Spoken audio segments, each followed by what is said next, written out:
माँ बाप को होश नहीं, उनकी बच्चियां उनके सामने नाच रही हैं, टिकटॉक बना रही हैं, और माँ बाप को होश कोई नहीं है।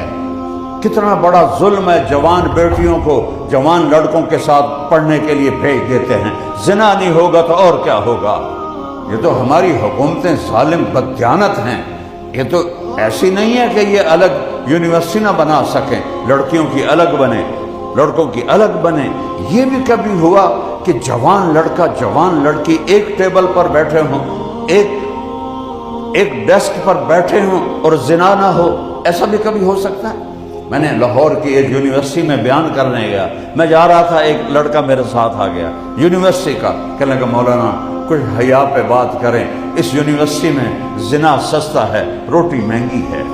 ये पहले मुजरिम माँ बाप हैं जिन्होंने जवान बच्चियों को इस फिजा में फेंका, इस